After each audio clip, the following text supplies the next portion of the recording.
Welcome to people right across the world, live at the Ickonic Studio in Derby, England. And we're about to start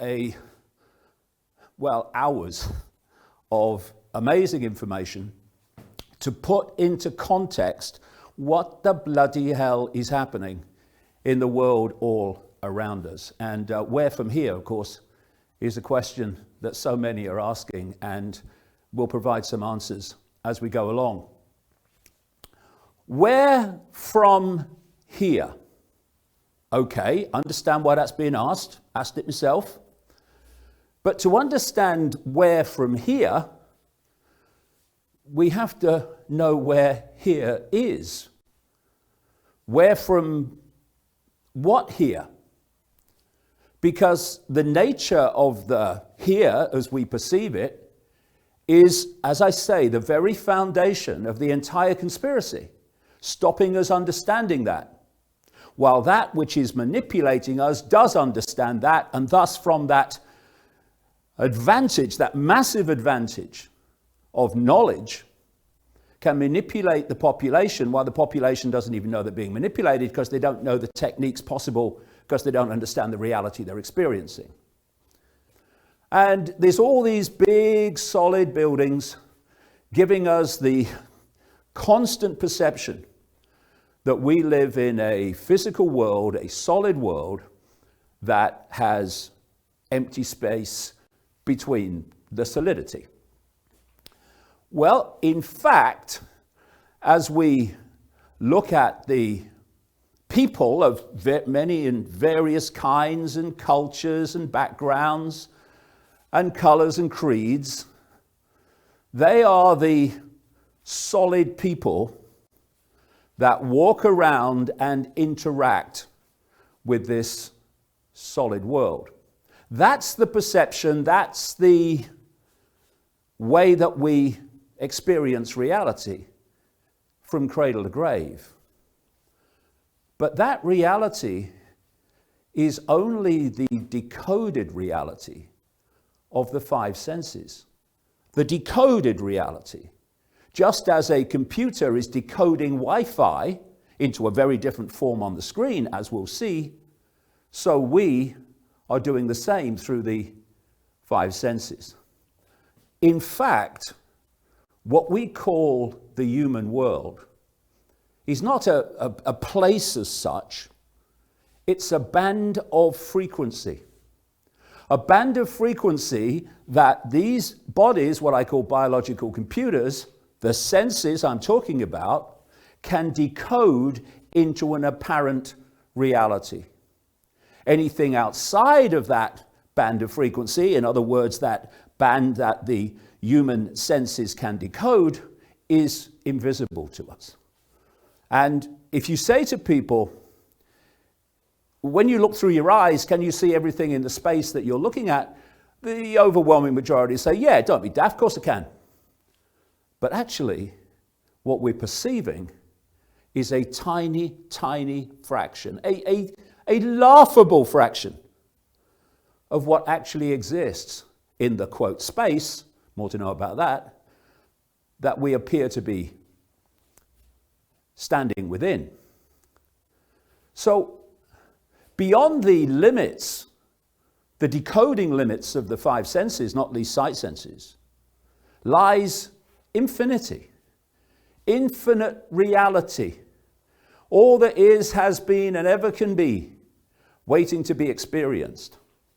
But we can't see it, we're not aware of it in the conscious sense, because the body is only, and the senses are only decoding this narrow band of frequency we call the world. And so that really is a symbolic representation of the world that humans experience.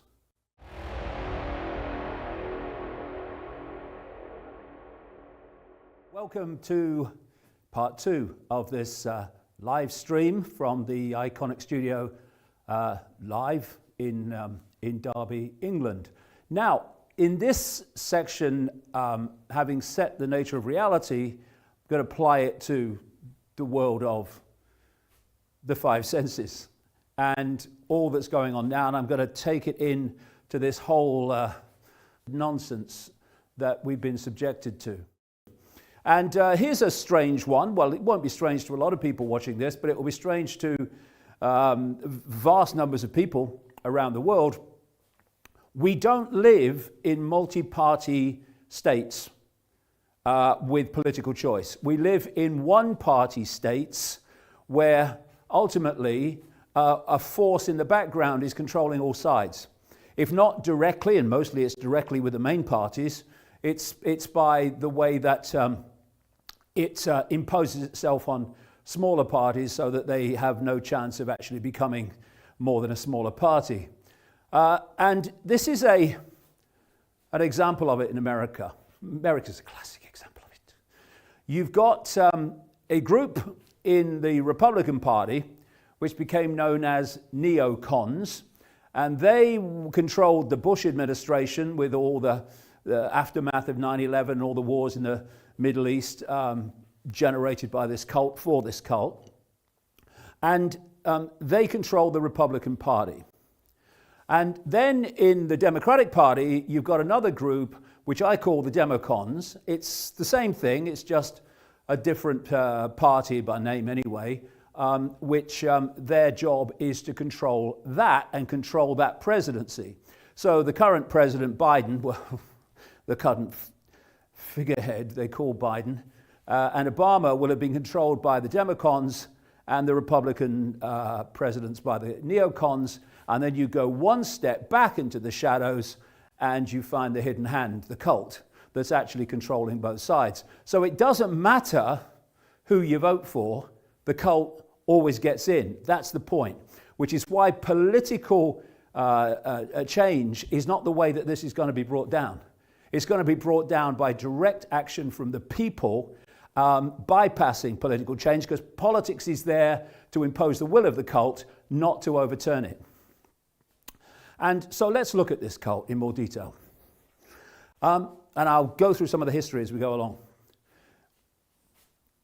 In the shadows, deep in the shadows, you have this spider. And the spider is not actually human. That level of the cult is this non-human force that I'm talking about. And then immediately around the spider, in the web of the cult, the global web, you've got the secret societies that are most exclusive. People, members of those secret societies, almost entirely not on public display, and they will know the big picture of what's going on and where this is all going. Then you come out from the spider and you start to meet, still in the hidden, the secret societies that we do know of, but we don't know what they do. We're talking the Freemasons, the Knights of Malta, the Knights Templar, the inner core of the Jesuit order, and so on and so forth. And then you come out to this part of the web that I call the cusp. And this is where the hidden meets the seen, the world that we experience all the time.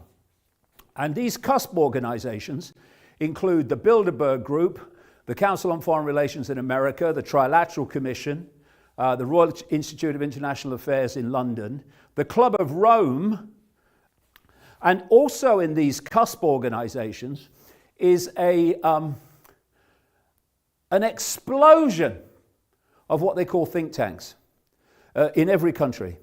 And these think tanks and these cusp organizations, their job is to take the agenda for the world from the hidden, from the spider, and to play it out in the world of the seen. So when you get out here, you see organizations, governments, Silicon Valley corporations, banking systems, and so on, health systems, media, ownership, and they appear to be, on the surface, random and unconnected. But if you go deep enough into them, into their structure, then you will attach to the web. They're all web organizations, ultimately, if you go deep enough.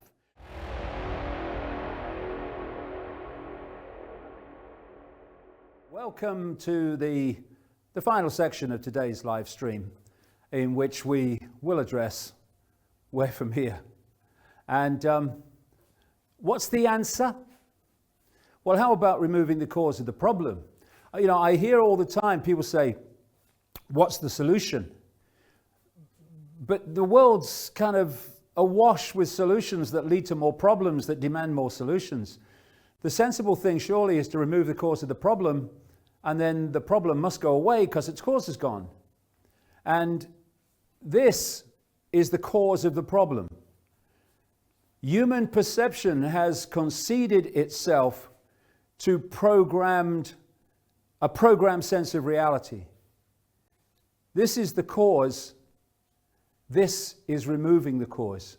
Expanding our minds beyond the program postage stamp consensus and realizing that that's just there to hold us in perceptual servitude, in limitation, and to stop us becoming the true magnitude of who we are, and access all that wisdom, all that insight, all that knowing that's just waiting for us, just an open mind away. As the Buddha said, as I mentioned earlier, the mind that perceives the limitation is the limitation. The cult knows this.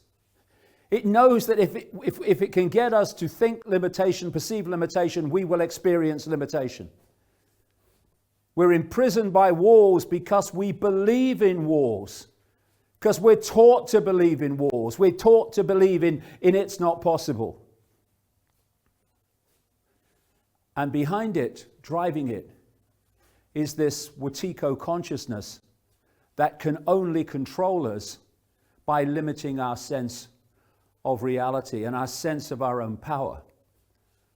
And so it works constantly through its totally Wetikoed agents and operatives to entrap human awareness in the frequency of Wetiko control, and thus to feed us our perceptions, our sense of reality, our sense of self-identity, which suits, obviously, the agenda of control.